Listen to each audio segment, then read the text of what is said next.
all those day one taggings, pre-cattle active, we don't do any of those things anymore. Other than tag, we do still dip navels, but we don't do all the extra shots, you know, the vitamins, whatever there was out there that was supposed to prevent scours, and some of those things get quite expensive. And so, I mean, one of the items at the time, because this is our fourth year on the stuff. I mean, one of the items that we was dumping in there was $18 to $20 a calf right off the get-go. And so, like I say, we was trying to hit them with all the big hitters, and it just wasn't helping us.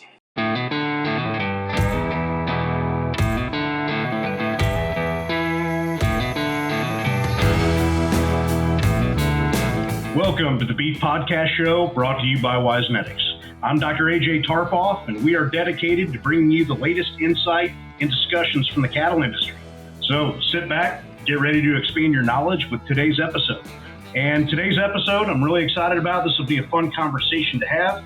I'd like to introduce our guest, Gene Love. So Gene is a multifaceted, but he's a cow-calf operator and a manager of Idaho Land Livestock in southeastern Idaho, and also a brand inspector, which we were just talking before I hit record. But Gene, welcome to the show. Oh, how you doing? Doing extremely well. So today, let's talk a little bit about your operation. Let's kind of start there. Explain a little bit about how you came into this, this position and what you do, what type of operation you manage. Okay, I've been working or managing for Lynn Garner with Idaho Land Livestock for 10 years. It was kind of a weird deal. He followed me and my boy into the yard one day, says, "Hey, I've watched you guys work cows. I'd like you to run mine for me." So that's kind of how it all started. We run about 450 mama cows. We raise our own replacements. Just because some of the country we run on is a little rough, and we found that raising our own, they seem to do better than ones that are brought in. That's good. And do you guys do any preconditioning or post-weaning management other than the heifers? Or do you have feeding capabilities? Yeah, so we have to feed this last year because we didn't get no snow. We started feeding in January, fed till about the middle of May, mostly just kind of for getting ready for calving and whatnot. But yeah. Okay. And what time of year do you guys calve? Is it a little bit later into spring? Yeah, we start calving right at the end of March and try to keep our calving window about 60 days. 60 days. So you have a pretty tight ship, pretty tight calving scenario. Yeah. I mean, we get a few that bump out of there, but we're usually all done calving by end of May, first part of June. So nice. Well, it's nice to have all that labor done before all the stressors of summer. Yeah. Well, in your part of the country, you mentioned, developing those heifers, making sure that they match the environment. And you also mentioned, feeding. So pretty arid grazing lands up there. What type of feed resources do you have available whenever you're doing some of your winter feeding? So our heifers, I actually send up to my son-in-law's up Raft River, which is up by Burley, and they kind of, once we wean them, they take them and feed them, and we breed them there as well. We AI them there as well, and then we let them sit for about 45 days before we bring them home and turn them out on the pastures. And then we usually just run like a Kirby feeder, and that's how we feed. And we feed, kind of mix it up with not so good hay with good hay. So it's kind of a blend of everything. So, is stress affecting your bottom line? Even routine handling, inclement weather, weaning, and dietary changes can significantly lower the rumen pH, causing cortisol levels to spike.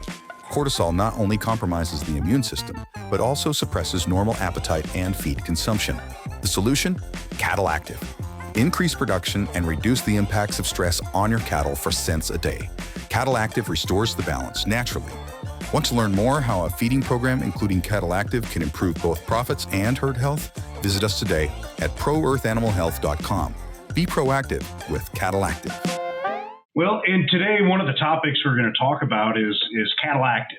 And I know listeners of this podcast have heard about Cattle Active before with some of our guests. But were you running into concerns, or were there areas of your operation of improvement that you really started searching for something to be able to help? Yeah. So when we've tried the winter calving, we don't have a real good facility or a barn to run cattle through. So that is kind of why we bumped to kind of a later calving, but then that's a whole nother problem in itself that's when we get a lot of our rains and stuff, and so we were running into calves scouring like right off the get-go, and we was doctoring majority of the calves, sometimes 2 and 3 times, and we had our death loss wasn't what it should be. It was worse than we wanted it, So my son-in-law, Beaudry, who works for Hegler Creek, he's the one that he called me one day. He's like, "Hey, I think you need to look into this stuff." And so I called the sales rep and I talked to him for a minute. And one of the funny things I remember about it, he's like, "When you start on this product, you'll have to give your bottle of Draxxin to your neighbor." And I was thinking, oh, there's a salesman for you, So I talked with Lynn and we talked about it. I says, "Do you want to do a control group and just keep doing things the way we're doing them?"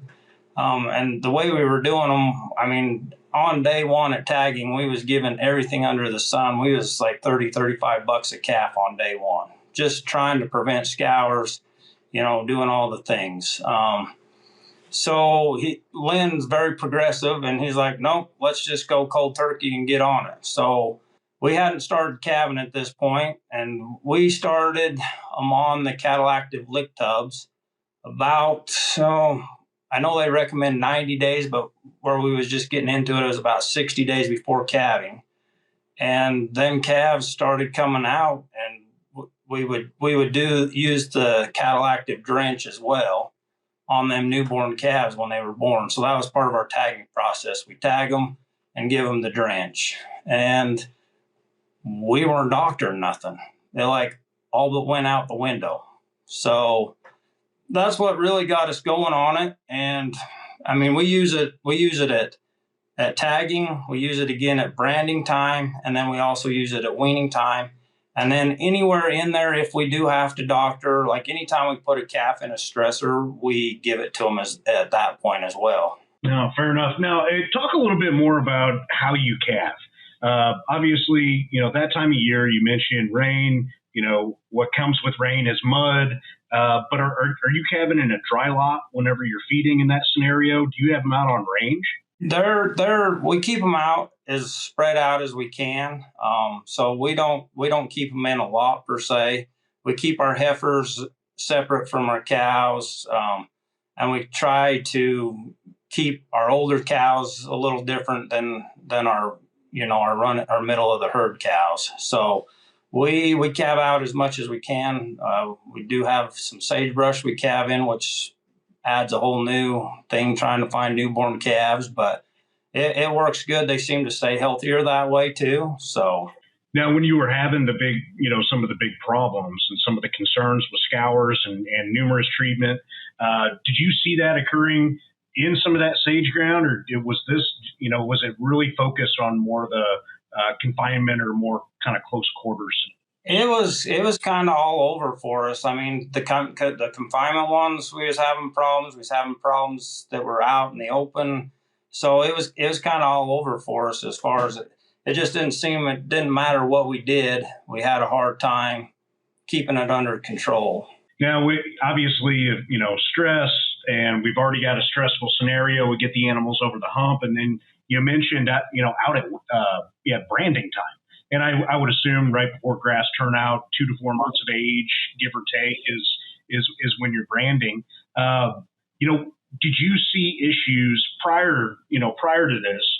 Were you seeing some post-branding problems?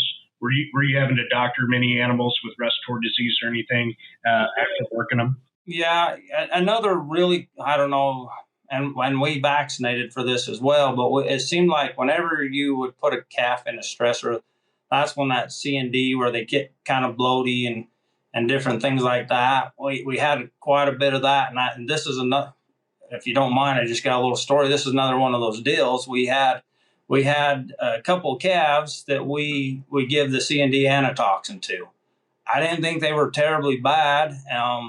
And they both died within, 20, 30 minutes of doing all the things to try to prevent it. And then later we were riding through the calves again, just afterwards checking, making sure everybody was okay. And we run into another one that had it.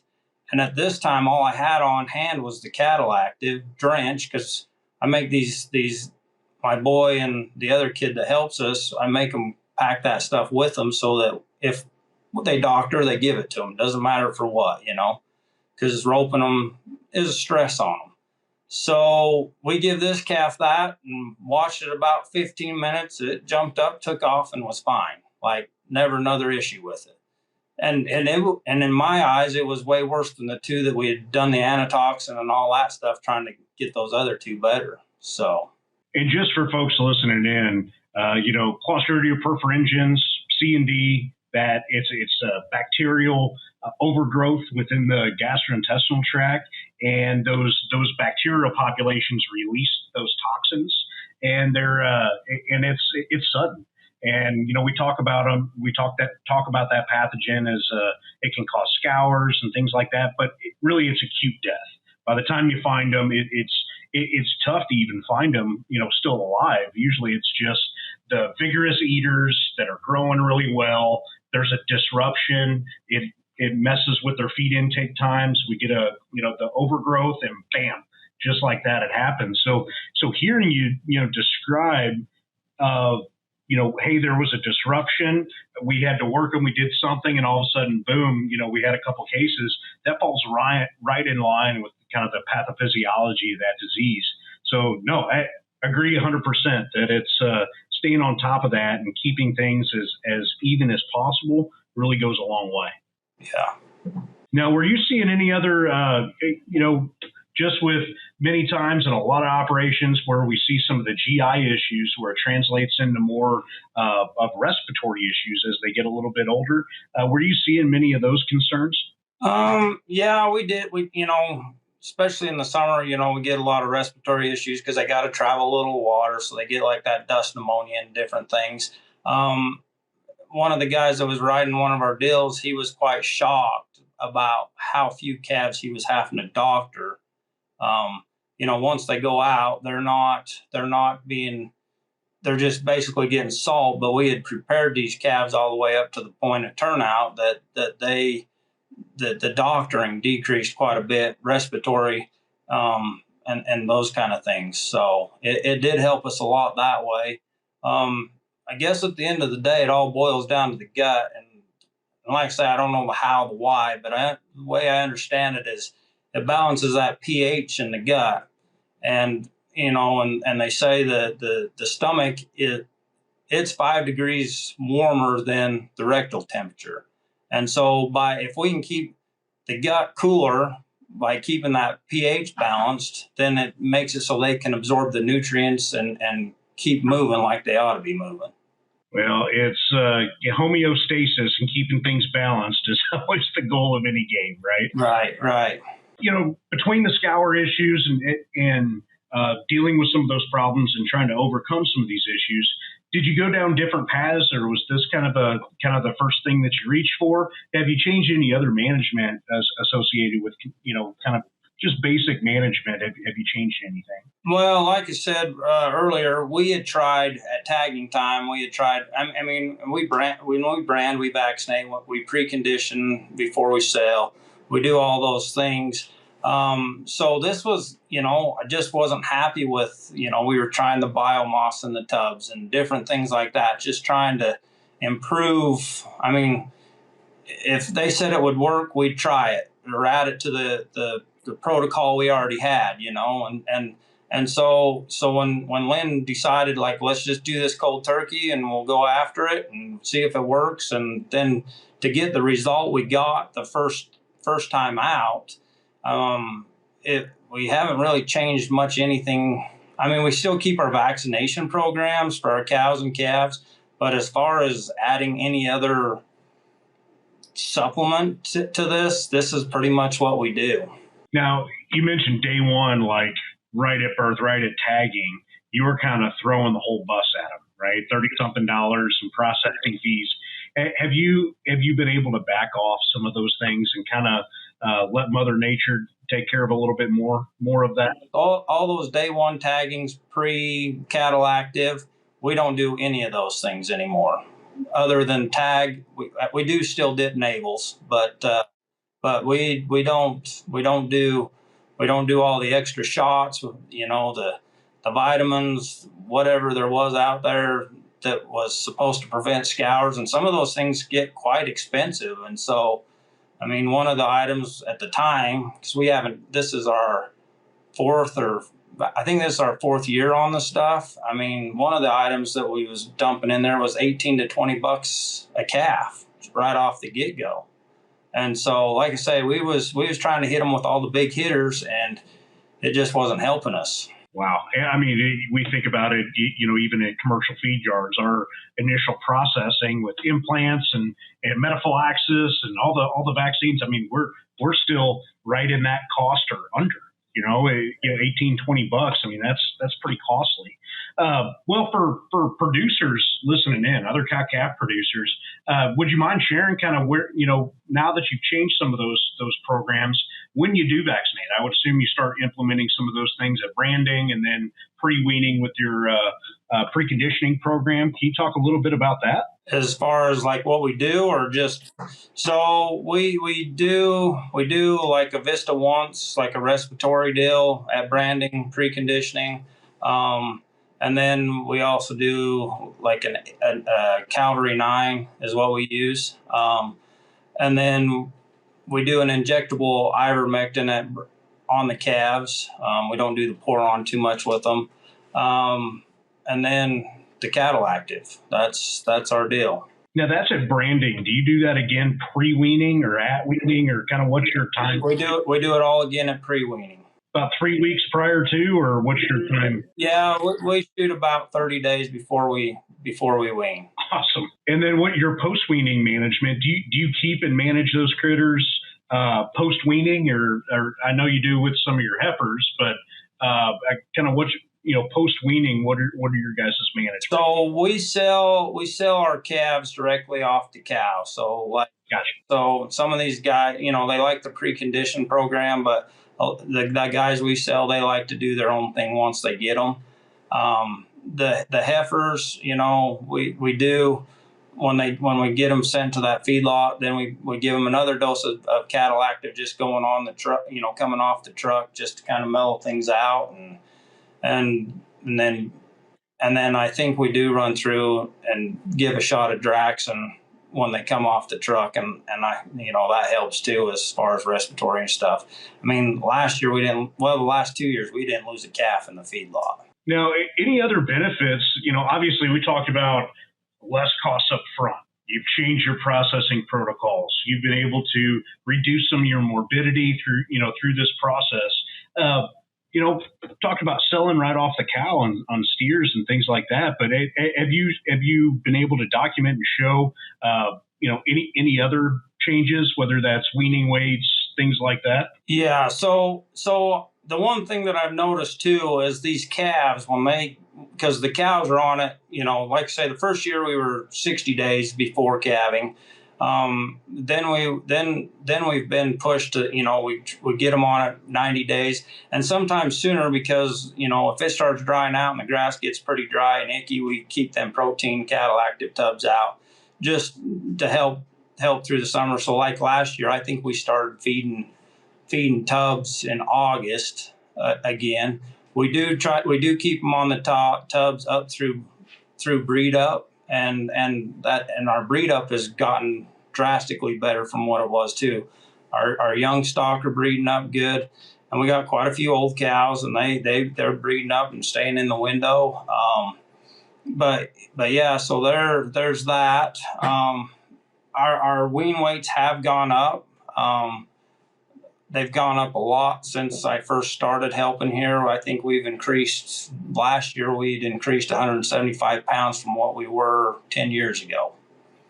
So, and then those wean weights probably increased another 40 to 50 pounds just once we started using cattle active.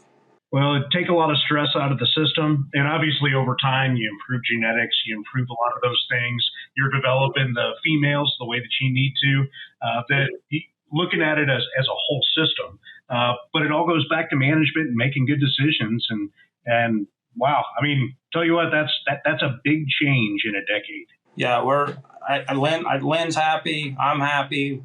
My boy, he has a big part of it. He's right in the middle of it with us, and so he stays happy. He sometimes tells me I shouldn't get so excited to change stuff, but this is one of those that he's like, don't quit.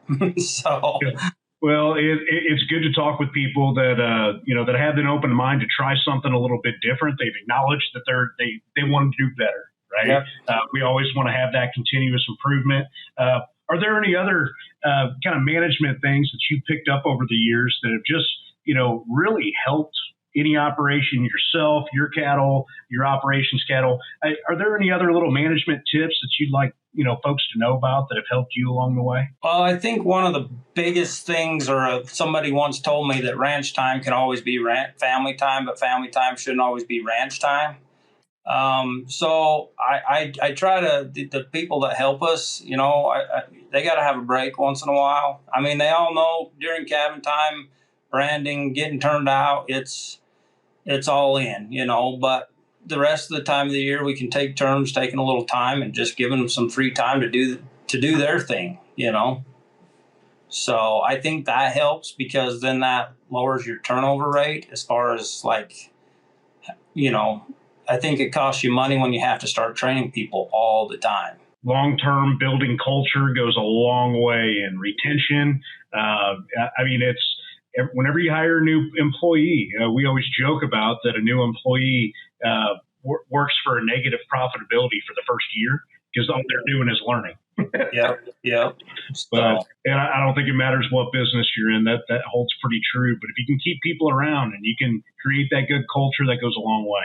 And most of what we run is a lot of all my kids are into horses and cows, and they all have a part in somewhere, even though they've moved on, married up or whatever, but branding time for us is kind of a family event. So it makes it fun to get everybody back together. But anything else on Cattle Active that I forgot to ask, or we haven't brought up yet? So I know one of the stories so I have used Cattle Active on horses as well. Me and my boy, we have a stud and a few brood mares, and raise a few colts every year. And just one of the things that we had a colt that it was 2 days old, and it was down out, like very lethargic. And I didn't know what to do for it until I could get a hold of somebody. So I squirted 10 cc's of Cattle Active in this colt's mouth.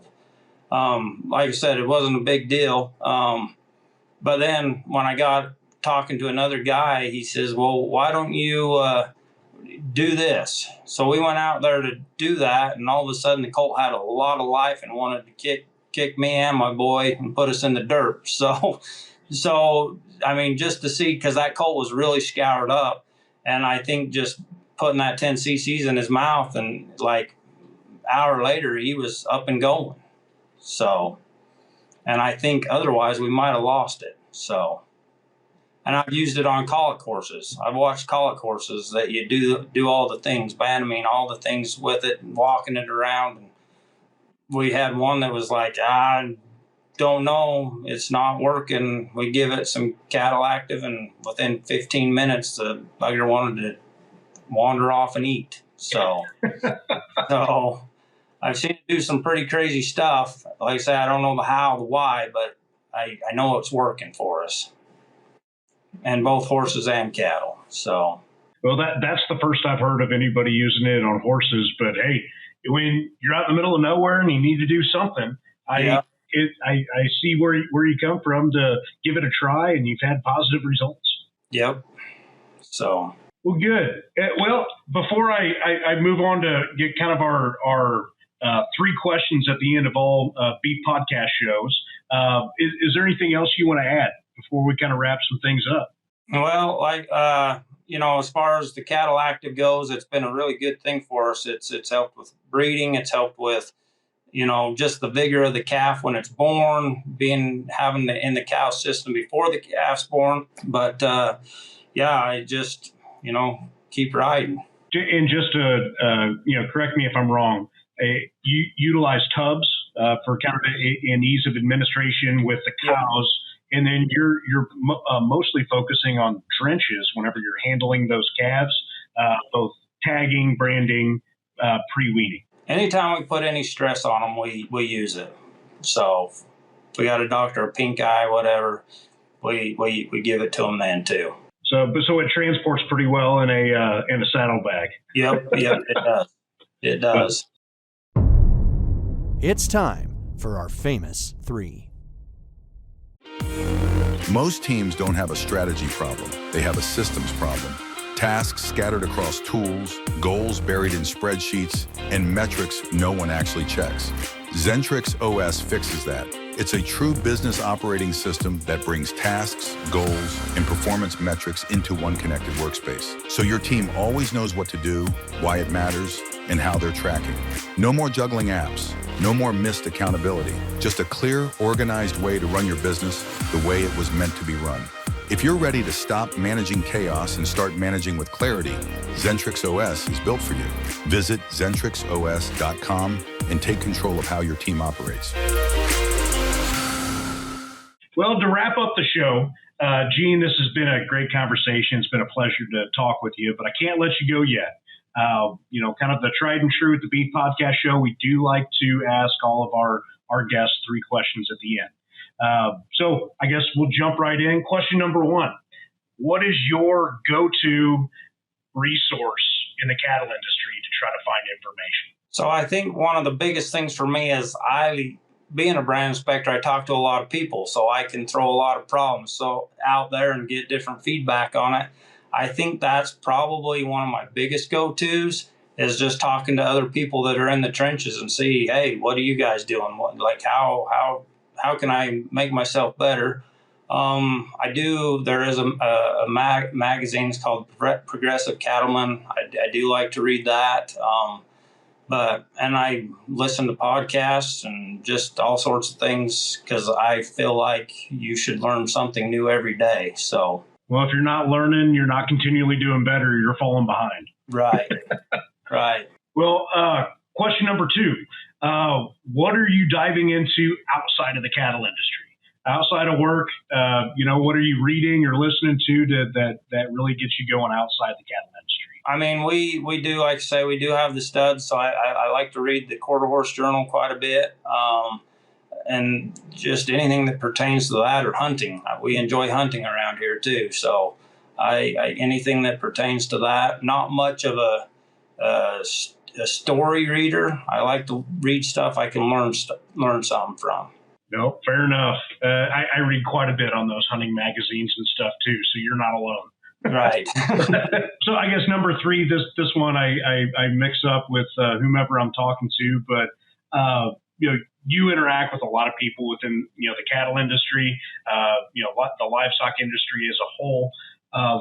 What does it take for an operator to be successful in the livestock industry? I think for me, one is your help. I think that's a big key thing if everybody's on the same page kind of deal, I feel like that helps you be successful. And then I think just being open and willing to learn a new way, even though it's been done 100 years this way, well, let's try a new way and see what happens. I mean, you never know, it might actually benefit you as Cattle Active did for us, No, creating a good culture, having good people around, and continuous improvement, right? Right. So. Well, that's great advice for anybody in not just the livestock industry, but for all industries. And I appreciate that insight. Yep, no problem. Well, Gene Love, you've been an excellent guest. I appreciate having you on the Beef Podcast Show. Is there anything else you'd like to share here right at the end with our listeners? No, I think we're good. I appreciate you having me on. It's been fun. So enjoyable conversation, and I hope our paths cross again. All right. Thank you. It was good meeting you. Good meeting you as well. So with that, folks, I hope you enjoyed this episode of the Beef Podcast Show brought to you by Wisenetics. Don't forget to hit the like button, share this podcast with your friends and neighbors, because we're all after the same goal of continuous improvement, continuous learning, just like we talked with Gene about today. So with that, I'm Dr. AJ Tarpoff, and we'll catch you on the next episode.